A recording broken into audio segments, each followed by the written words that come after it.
When you picture a bustling highway, there's like this expectation that everyone is moving at roughly the same pace. Right, yeah, like a baseline speed. Exactly. Sure, some cars are a little faster, some are slower, but there's a baseline.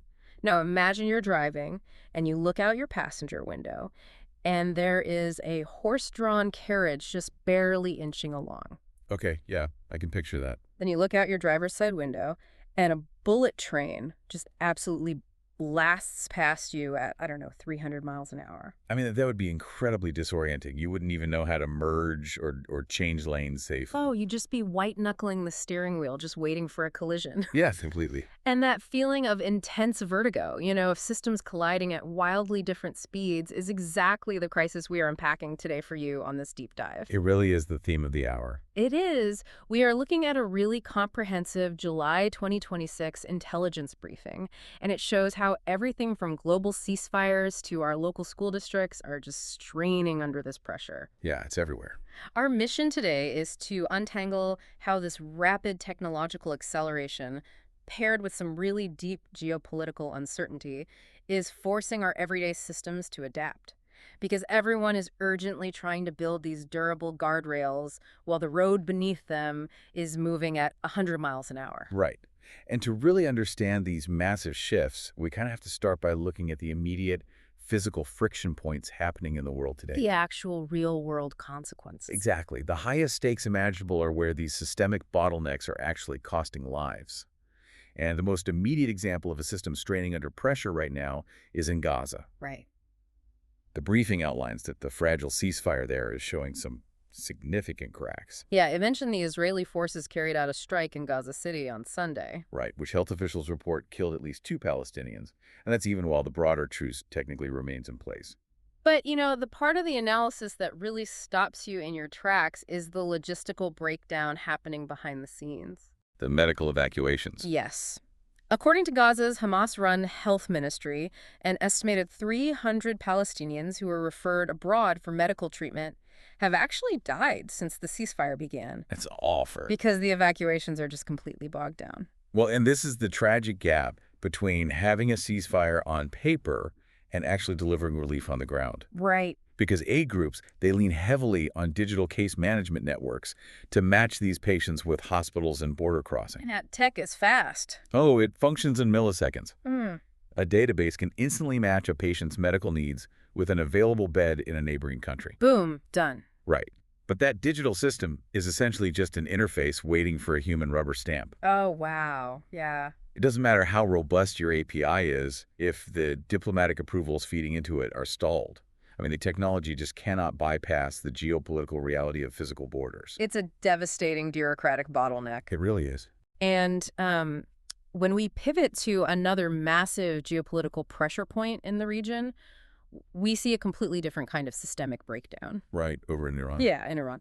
There are days of public mourning going on for Supreme Leader Ali Khamenei, who, as you know, was killed back in February during the U.S.-Israel war. But the briefing highlights a glaring absence at these ceremonies in Tehran. Right, his son. Yeah, Mojtaba Khamenei, the son who is widely reported to be his successor. He has not been seen in public since the attack. Which is wild. Right. 3 of Khamenei's other sons were at the funeral, but the man who was supposedly holding Iran's most powerful office was completely out of sight. Okay, let's unpack this for a second, because it feels like we're looking at 2 entirely different systemic breakdowns. How so? Well, in Gaza, it's a bureaucratic bottleneck that's costing lives, but in Iran, it's a total black box of leadership. Like, if a highly cyber-active state suddenly loses its driver, who is actually steering their offensive digital apparatus during all this uncertainty? That is exactly the question. Mm. And that leadership vacuum is why Western defenders are watching Iran so closely right now. Because of the cyber threat. Right. Iran is a heavily sanctioned state, but they maintain a highly sophisticated offensive cyber apparatus. Okay. And typically, a nation-state's cyber operations, their advanced persistent threat groups, they operate with a very strict chain of command. Like military orders. Exactly. Yeah. Targets are chosen based on top-down strategic goals. So when you have a total black box at the very top, it creates immense unpredictability in that digital command and control. Huh. That unpredictability itself becomes the primary threat. Wait, really? The unpredictability is the threat? Yeah, Because if the traditional chain of command is fractured by, say, internal succession struggles, Western intelligence doesn't know if those cyber operators will pull back and go dormant to wait for orders. Or if they'll just go rogue. Exactly. Act far more aggressively without that top-down oversight. Yeah. You can't model the behavior of an adversary when the adversary doesn't even know who is giving the orders. Wow. Okay, so from unpredictable state cyber threats, the briefing pivots to a massive shift in who is actually funding and building the future of our digital infrastructure. Right, moving from state actors to private capital. Yeah, because while state actors are figuring out who's in charge, private capital is actively buying the steering wheel for the next era of tech. They really are. The briefing pulls this staggering number from Open Secrets regarding the 2026 U.S. midterm elections. The crypto industry has poured $189 million into the midterms. That's just... Just let that number sink in for a second for you listening. $189 million. It is a massive flex of influence. I mean, that single sector accounts for roughly 37% of all corporate election spending this year. That's more than a third. Yeah, they are outspending the AI industry. They're outspending betting companies. Yeah. Major players like Ripple, Coinbase, and Crypto.com are the top donors driving this. And what's the end game there? Well, they are transforming on-chain wealth directly into Washington influence because they want to ensure they are the ones holding the pen when the regulations for digital assets are finally written. Here's where it gets really interesting, though. The contrast in strategy when you look across the Atlantic. Oh, yeah. Europe is a totally different story. Right. Crypto is spending $189 million to make sure they can write their own rules in the U.S. by flooding the zone with cash. Right. But Europe is trying to build its own AI because they refuse to live under U.S. rules. Yes. At the NATO summit, European officials are pushing hard for this concept of AI sovereignty. AI sovereignty. Yeah, because European leaders are increasingly frustrated with their reliance on American frontier AI labs. The briefing specifically notes Anthropic and OpenAI. Because they're American companies. Right. And because they're U.S. companies, they are subject to oversight from Washington regarding what models they release, what safety guardrails are hard-coded in them, and who gets access. And Europe doesn't want to ask for permission. Exactly. They don't want to wait on a sign-off from the U.S. government to integrate advanced technology into their own economies. So they are treating AI as strategic infrastructure. Like roads or power lines? Exactly. Yeah. On par with their national energy grids. They are pushing to build homegrown models from the ground up. It's like everyone realizes the referee is about to blow the whistle on the next era of tech, and they all just want to own the whistle. That's a great way to put it. But, I mean, with the pace these companies are moving, can policy ever realistically keep up? Honestly, it's a huge challenge, and the briefing provides a perfect example of that brutal pace. Google, right? Yeah. Google is delaying their next frontier model, Gemini 3.5 Pro, to July 17th. Okay, so just a slight delay. Right. But the reasons for the delay are highly specific. They want to sharpen its mathematical reasoning and its graphics generation. Okay. Specifically something called SVG output. Right, so SVG stands for Scalable Vector Graphics. But why is an AI's ability to output an image format causing a whole launch delay? Like, who cares about an image format that much? Well, because SVG isn't just a static picture made of pixels. It is an image drawn using pure mathematical code. Oh, I see. So if an AI model can flawlessly generate complex SVG output, it means it possesses deep logical reasoning. Oh, wow. So it's not just drawing, it's coding the drawing. Exactly. It can essentially write the code to perfectly design entire user interfaces, data visualizations, or engineering schematics right on the fly. That's wild. And the fact that Google is pausing a massive release just to refine this specific coding capability. And this is amid high-profile researcher departures, too. Right. It just shows that the frontier model race isn't measured in years anymore. It's literally measured in weeks. Which brings us right back to that vertigo feeling we talked about. Totally. How do you regulate a race where the track is being built week by week? You really need interoperable standards. Right, and we are finally seeing a rare moment of industry coordination on that front, thankfully. Yes. The briefing says 5 leading AI labs, so that's Anthropic, OpenAI, Google, Microsoft, and one other unnamed frontier developer, they have officially adopted the first shared jailbreak scoring scale. Which is a huge deal. Can you explain what a jailbreak is, just for anyone who might not be familiar? Sure. A jailbreak is when a user crafts a clever prompt to trick an AI model into ignoring its safety training. Like a loophole. Exactly. For instance, an AI will refuse to tell you how to write malicious hacking code. Yeah. It's programmed not to. Right. It'll just say, I can't help with that. But if you tell the AI to pretend it is a grandmother reading a fictional bedtime story to her grandson about a hacker writing malicious code, Oh, man. the AI might get confused by the roleplay and just output the dangerous code anyway. That is so sneaky. Right. And up until now, every company was essentially grading its own homework regarding how vulnerable they were to these tricks. But this new shared scale, which is backed by the White House, by the way, and it's targeting an August 1st rollout, it creates an interoperable safety benchmark. Right. So now regulators and enterprise buyers can actually compare these models objectively. Exactly. And that desperate need for standardized safety isn't just a theoretical problem for Washington. It is actively crashing into local institutions right now. Oh, yeah, we are seeing this play out in everyday education. Yeah, the Senate hearing. Right. There was a recent Senate subcommittee hearing where education experts demanded federal investment in teacher training. And independent, publicly funded studies on the impact of AI in the classroom. Because educators are no longer debating whether we should use AI. No, the students already have it on their phones. That ship has sailed. Right. The conversation is entirely about how to deploy it safely. I mean, you cannot expect a teacher to responsibly integrate a complex reasoning engine into a curriculum without proper training. And rigorous research that isn't just, marketing material from the tech giants. Exactly. But some districts aren't even waiting for the federal government to figure it out. Right, like the one in Maine. Yeah, Regional School Unit 9 in Farmington, Maine.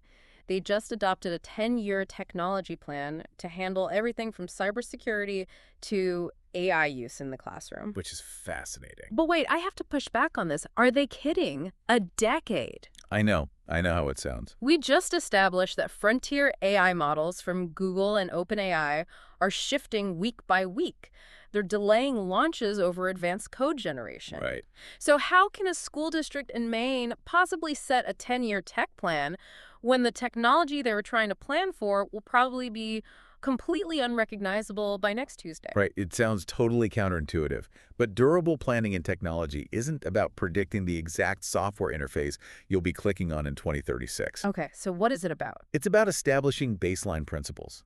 A 10-year plan dictates the district's non-negotiable requirements for student data privacy. Whoa, okay. It creates a standardized vetting process for any new vendor that wants to sell to the school.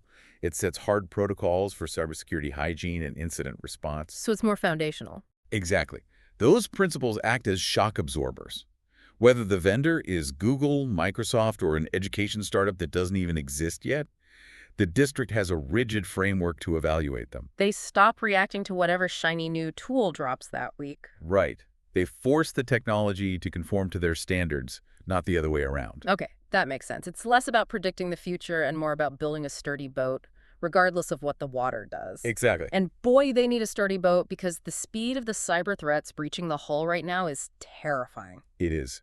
The briefing provides a really stark look at the reality these IT teams are defending against. Like the Citrix bleed thing. Yeah, the new Citrix bleed vulnerability. It's tracked as CVE 2026-8451. Okay. Citrix NetScaler appliances are basically the digital gateways that connect remote employees to a corporate network. Like front door. Exactly. And when a flaw was found in that gateway, the briefing notes it was exploited by attackers in less than 24 hours. Less than a day. Yes.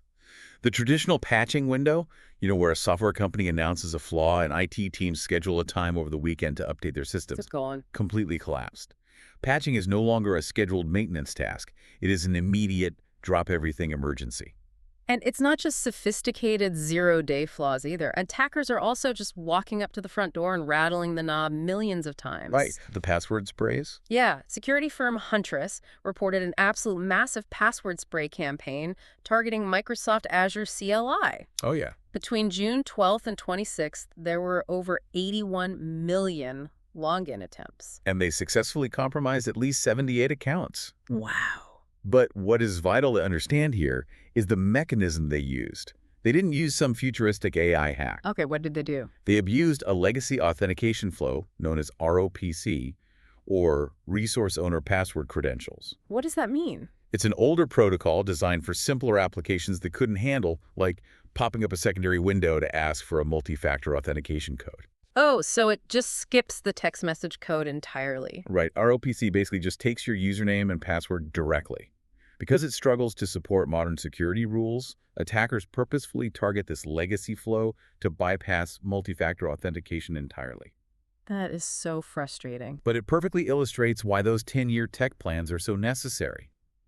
The defense isn't always buying a fancy new AI firewall.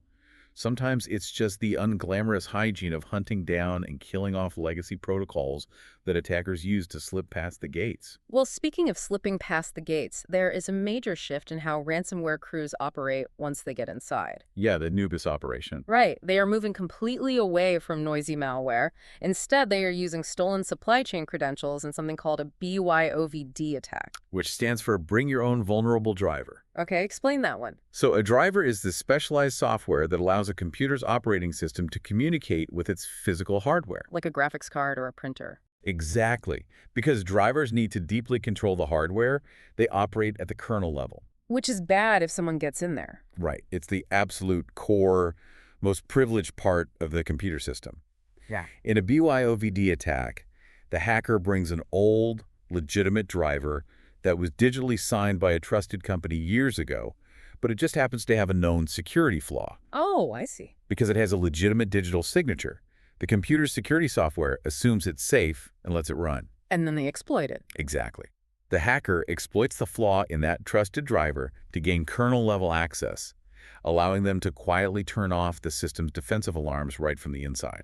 Wait, so ransomware attackers are ditching the noisy hacks just to log in with stolen credentials and vulnerable drivers. It's like a burglar deciding not to smash a window, but just buying a copy of your front door key and walking in quietly. That's a perfect analogy.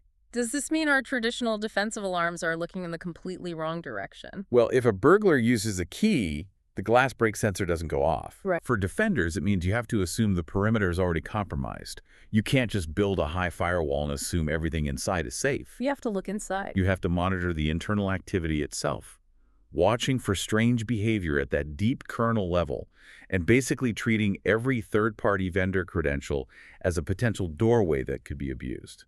And to make matters worse for these IT admins, the massive corporate networks they're trying to protect are literally fracturing and reforming beneath their feet. Yeah, corporate consolidation is moving just as fast. Right. The briefing mentions Comcast is currently spinning off NBC Universal's TV and streaming assets, so that's NBC Telemundo Peacock, into a completely separate, publicly traded company. Which immediately sparked rumors across the market about media acquisitions. Netflix was in the mix, right.